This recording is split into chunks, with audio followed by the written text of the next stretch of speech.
This is it, you guys. The day of the 10K.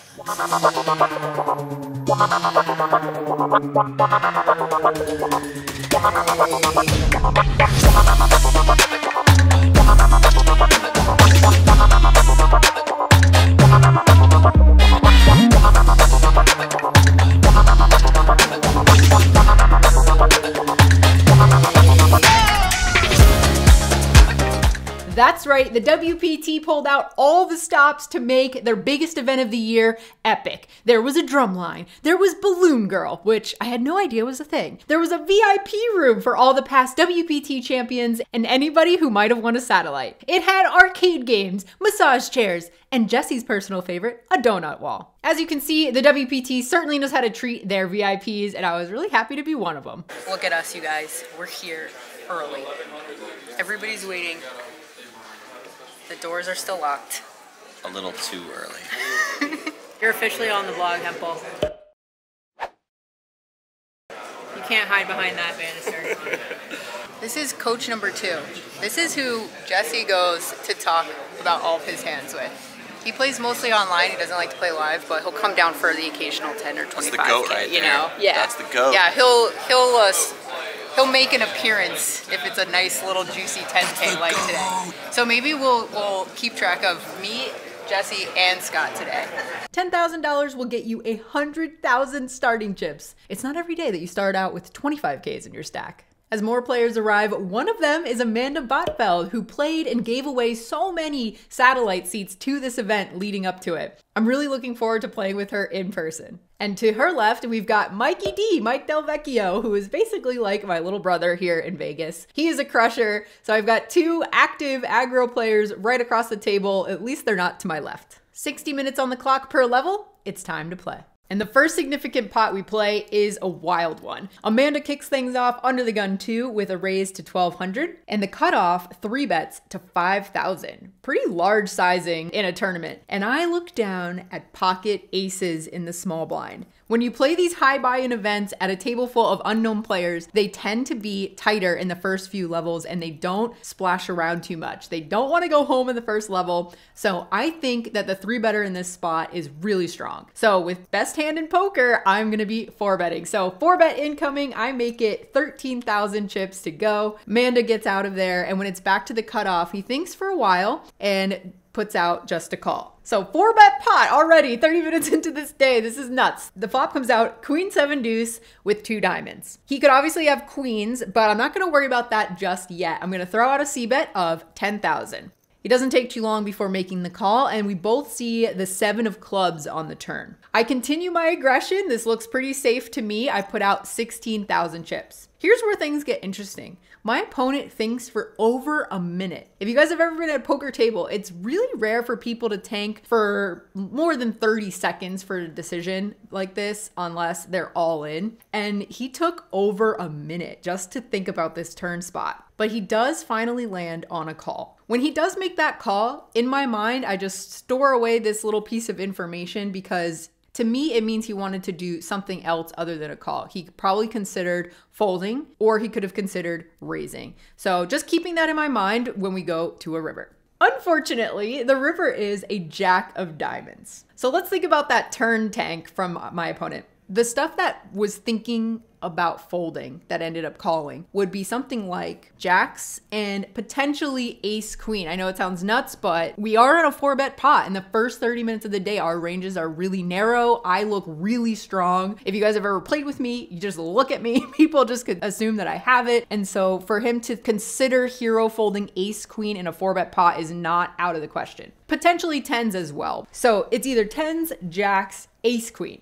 The things that he could be considering check raising me with on the turn are the other aces, pocket kings, that just is getting a little worried about this texture and just wants to get his money in. Ace king of diamonds obviously could be turning his hand into a bluff, or ace queen of diamonds just wanting to make his life easy and put the money in and not worry about having to make a big river decision if I jam on a blank card. So the things that would have considered folding on the turn, I confidently assume will also check back on this river. Things like ace queen and pocket kings might not feel so excited about getting value on this river and will check back. The things that I'm losing to, like pocket queens, pocket jacks, or a rivered flush, like ace king of diamonds, would obviously put more money in. So that's why I decide to just check this river, keep my fingers crossed under the table that my opponent will check back. Unfortunately, he puts all the rest of my chips. He has me slightly covered. He puts the last 59,000 chips in here, and I'm just so frustrated because this is a big decision. If I call and I'm wrong, I'm just out of the tournament in 30 minutes. If I call and am right, I mean, I just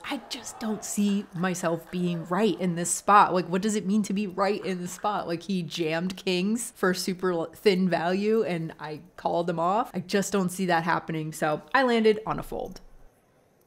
All right, trying to shake that one off. In the next hand, under the gun 2 opens it up to 1200. I'm in the hijack. I make the call with king jack of hearts. The button and Mikey D, who's in the big blind, both come along as well. So 4 ways we see the queen 9-4 rainbow flop. No heart out there. We just got 1 over and a gutter. The pre-flop raiser checks to me. I'm gonna check this 4 ways.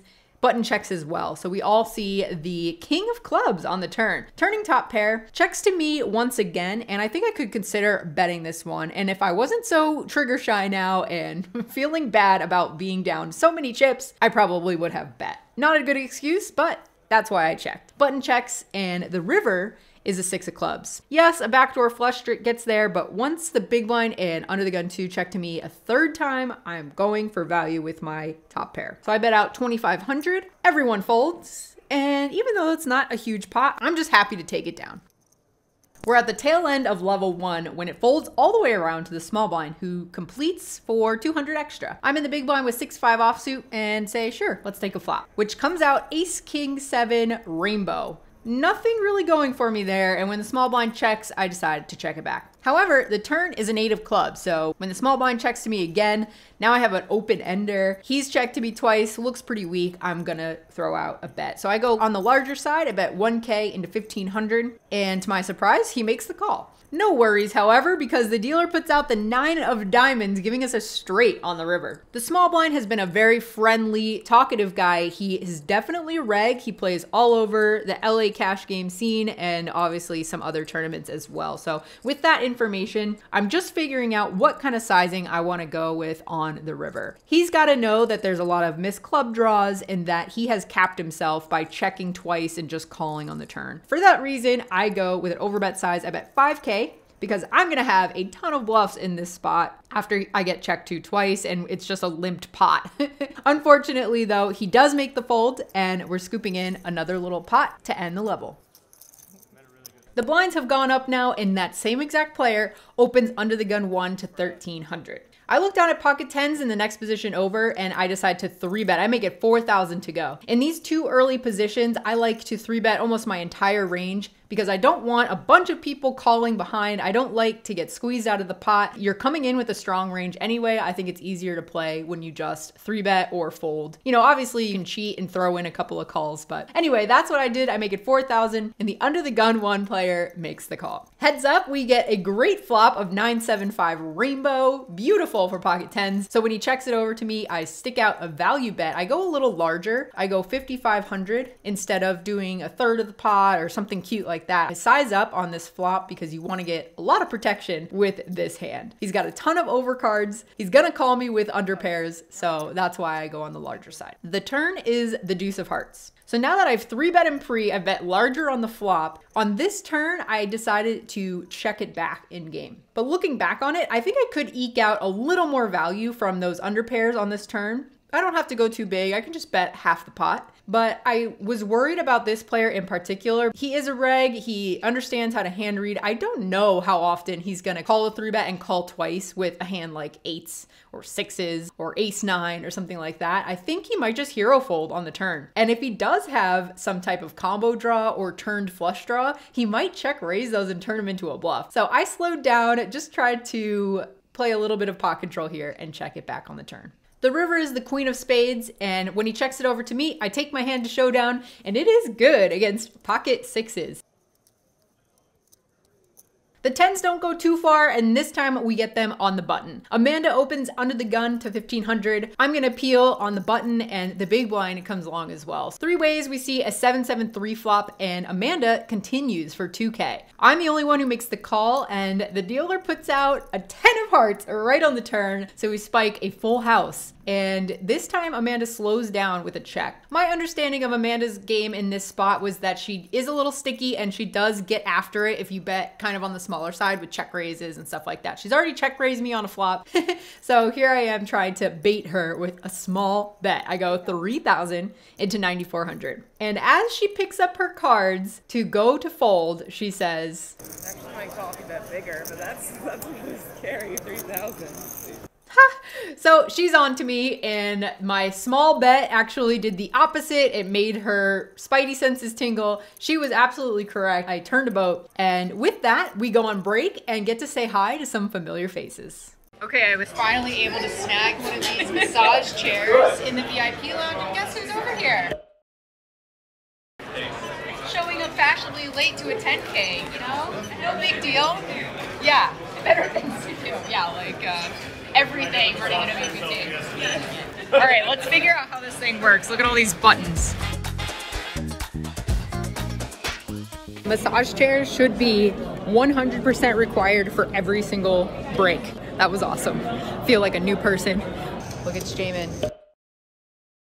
Somehow made it, and it's still level 3. I'm still here. Fist bump. Good luck. I read a book. You read a book? Good luck. Go get them. Thanks, man. So Jamin and I both get to celebrate making it to level 3. It's the little things, guys. And I get to celebrate with pocket kings in the hijack. I open it up to 1,800 at our new blind level, and Mikey is in the big blind and he makes the call. So heads up. The king, queen, 8, 2 heart board gives me top set. It's really draw heavy, dynamic type of flop. When Mikey checks to me, I'm definitely gonna be c-betting this. So I put out 1,600. Today, I would definitely bet a little bit bigger, but a month ago, me bet this size, so it is what it is. Mikey makes the call, and the turn is the queen of diamonds. This is a really interesting turn card. It is better for Mikey's range as the check caller because I would most likely be checking back a lot of Queen X holdings instead of c-betting. So when he checks it over to me, I decide to check it back because if he has a queen, I'm gonna be getting value from that on the river anyway. But if he has a heart draw or a straight draw, and he happens to get there on the river, I'm gonna be getting a ton of value from those hands. And if he misses those draws, I will potentially be getting an extra bet as he turns his hand into a bluff. I know Mikey, he's not gonna be missing a bluff spot, so that's why I check it back. The river is the 4 of spades. So no draws get there,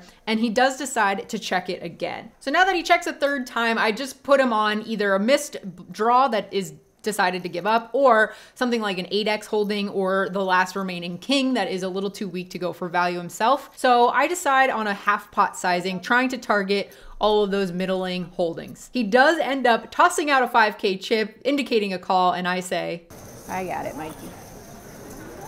And yes, it doesn't feel great to win against a friend, but I am slowly rebuilding my stack, so that feels good. Picking up yet another premium, I'm under the gun 1 with ace king offsuit. I open it up to 1,800 and I get not 1, not 2, but 3 callers. So 4 ways we see the king, queen, deuce, rainbow flop. Really solid flop for me. And in the past, I have been checking a lot, trying to be deceptive in these multi-way pots, but with so many potentially terrible turn cards, I do want to protect my hand. I have the best king possible, so I go for some value right away. I bet 2,700 into 84. Only Miss Amanda Botfeld makes the call from the cutoff. So heads up, we see the 8 of spades turn. This looks pretty safe for me, so I continue, and as you guys know, I size up on turns, so I bet 9,000 into almost 14K pot. It doesn't take too long before making the call, and the river is the 4 of hearts. Everything looks pretty safe to me, so I'm gonna go for value yet again. I bet 15,000 into 32, and I am just praying for a call here because if she does and we win, I'll be well over starting stack, we'll be back in the driver's seat, and it would just be such a boost to the momentum coming in my direction this level. Unfortunately, she doesn't call.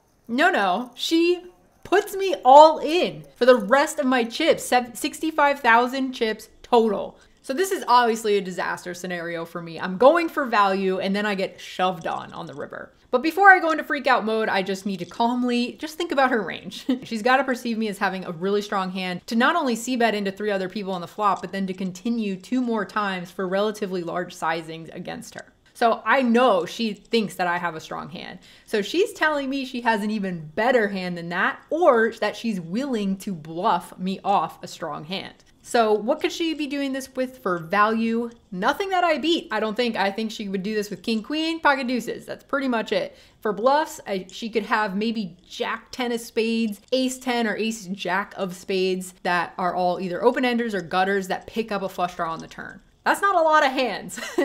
So combined with the fact that I think she would be almost unwilling to pull the trigger with some of those bluffs, I just took out a couple of bluffs out of her range and just said, you know what? I'm losing too often here. I believe your story. I believe that you have better than me. And I also have to be confident in the fact that this would be a really hard spot for her to pull the trigger on a bluff. As much credit as I give her for being creative and being aggressive post flop, river bluff jams after being bet into 3 times just don't happen often enough for me to feel confident calling here. So I lay it down, and props to Amanda, she's dragging in a big one.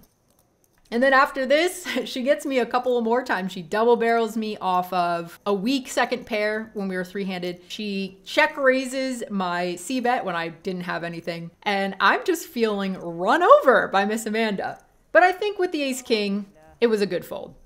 So I'm trying to regroup when this hand happens. The low jack, whose stack has literally collected dust, he does not put any chips in the pot, decides to raise to 2,300. And Amanda, next to act, 3-bets this guy to 5,500. So we've been playing at the same table. She knows that this guy does not put money in the pot very often. So for her to 3-bet him, I thought looked really strong. So what do you guys do when it folds around to you in the big blind and you look down at pocket queens? I start the hand with 40 big blinds. They both well cover me. Against different opponents, this would be a pretty clear jam for 40 blinds, but with the reads on this particular player, I decided to make an exploitable adjustment and just call, because I know that if low jack 4-bets or there's an ace or a king on the flop and we're 3 ways with this 3-bet pot, that I can safely sort of avoid a flip situation and just check fold or just fold pre if he 4-bets. So that's kind of what I landed on. I just exploitably call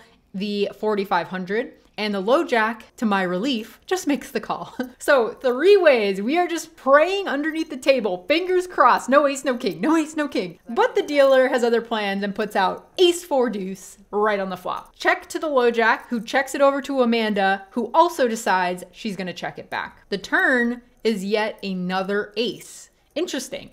So now I check and the low jack goes for it. He puts out 10-5 into a pot of 18K. When Amanda makes the call, I know my hand is dust. I don't know what either one of them has, but somebody's got to have an ace around here. So I make the fold. I'm going to let you guys see the end of this hand because it is interesting. The river comes out the king of diamonds. So backdoors into a flush, and ace king obviously makes a boat, just all kinds of things. Kings make a boat, but now the low jack checks after leading the turn. And Amanda goes in the tank for a little while and finally lands on betting 2/3 pot sizing of 25K. Low jack now goes into the tank as well, and he lands on jamming it all in there for 80K. It's just fireworks on this river. So, I mean, I definitely think that queens were way beat before this action, but now I'm 100% sure. Amanda finally lands on a fold because, yeah, this guy just had not done anything like this before. He's clearly had a very strong hand. And thank God we're off to second break because I need a reset. All right, I literally just made a beeline for this massage chair, you guys. This is the best thing ever. Made it to break too. Unfortunately, only got 1/3 of starting stack because Amanda Botfeld is wrecking my life. Pretty sure that I was supposed to be going all in with queens there for 40 bigs. I looked it up on Floptimal afterwards. Definitely supposed to just jam. Never really supposed to flat anything in that spot. So I'm smiling because this chair feels really good, but I'm kind of sad that I didn't pull the trigger. That being said, once I got to showdown, I'm pretty sure the guy who went check jammed river certainly had better, and I'm almost positive he had ace king, which means saved ourselves a flip. So results oriented, at least we're still in, but only got 30K. So we're gonna come back with like 25 big blinds Not great, but it's better than being out. It's better than losing a flip and being out, which I think is what was gonna happen. After that, there are really no significant pots that happen for 2 whole levels, which was brutal because my stack was pretty short. I got a couple of rejams through to stay afloat, but really nothing happening post-flop. And this is the last hand before dinner break. We're all the way up to 1600 big blind when the under the gun opponent makes it 3500 to go. Low jack makes the call. He's a brand new player to this table. Unfortunately, Amanda has busted and he replaced her. It folds around to me in the big blind. I have 15 big blinds with pocket 8s. I could consider jamming, but I don't know either of these 2 players. They're playing from really solid positions, so I decide to take a flop. Flop comes out 10, 10, 8, 2 spades. So we just drill a boat. After 2 hours of sitting around, not much going on, I am really excited to finally make a hand. And now part 2 of our mission is to get some value. So I check. Under the gun, unfortunately, checks as well. But low jack puts out a little cute bet of 3,100. Obviously, I'm just going to make the call and slow play this. I'm nothing to be afraid of. And under the gun also makes the call. So really good news going into the 3 of spades turn, which completes a flush. And it might be a little bit scary for some, but I think that one of these guys could easily have a flush draw after calling the turn. So I'm just gonna play in flow. I check it over to under the gun, who also checks. And the low jack puts out 11,500 into the middle, which is half pot. I only had a little less than 18K behind. So this is the majority of my stack. So I got a little excited and went all in, but just in case he's not paying attention or not very aware of my stack size, I 100% should have just called this turn. So not really sure why I went all in. I think I just assumed he was gonna be calling it off once he made it that size and committed himself against me, but he can just fold his bluffs. So I don't like this jam at all. Not proud of myself here. But anyway, under the gun folds and low jack puts in the rest of the chips. So we have a potential full double up going right before dinner break. I'm really excited about this one. And I'm even more excited when the river comes out the king of clubs and my opponent shows ace king with the ace of spades. I'm sorry. And now I get to check in on 3 very special people. We've got Bob, Justin, and AJ, who were all winners of my $12,000 giveaways back in the fall. So they each won $10K to buy into this tournament and $2,000 on top of that for all of their travel expenses. So it was really fun to meet them in person, and I'm happy to see they're all doing well and having a good time. After dinner break, the 1,000, 2,000 level is not kind to me, and now our stack is down to 36.5, which is a little more than 15 big blinds now that the blinds have gone up to 2,500. And a little bit of history during these post-dinner break levels is that I've been opening and either getting 3-bet squeezed out of the pot on a shorter stack or just jammed on when I don't have a hand that can call. And now I'm in the cutoff and I look down at pocket queens. I'm in the middle of charging my phone, so that's why you see the camera facing the ceiling for the start of this one. And the same opponent who's been getting after a lot of squeeze spots and a lot of jam spots makes it 12,500 from the small blind. This is the dream scenario. I've been waiting to catch him, and so now here we go. I can jam it all in for my remaining 36,000. He feels committed, sticks in the remaining 24, and we're luckily up against ace 5 suited. All we gotta do is hold. And yeah, with that river card, we are out of the 10K, taking a brutal beat there at the end after 9 hours of play and a roller coaster ride. We have nothing to show for it at the end of day 1, except this vlog. Hi! Hi! Look, it's the best part of busting out. My puppies! Come on, let's go outside. Okay, be free. Unfortunately, if you're seeing puppies, that means we're out of the tournament. I had the whole drive home to think about what I wanted to say in this outro, but I'm just disappointed. But not nearly as disappointed as other big spots, so that's good. Because in the past, I think I've like put too much stock into one event. And the more tournaments I play, the more I realize that that is like a recipe for disaster for yourself, because you can't control the outcome of one tournament, no matter if it's special or not. You just have to cross your fingers, put in enough volume, and hope that at some point you run like Rampage. All right, you guys, till next time, see ya. Scott and Jesse both bagged for day 2, but neither went on to cash, and that's where all of our journeys ended. Next on the vlog, it's a brand new year and we've got our first cash documented on the vlog.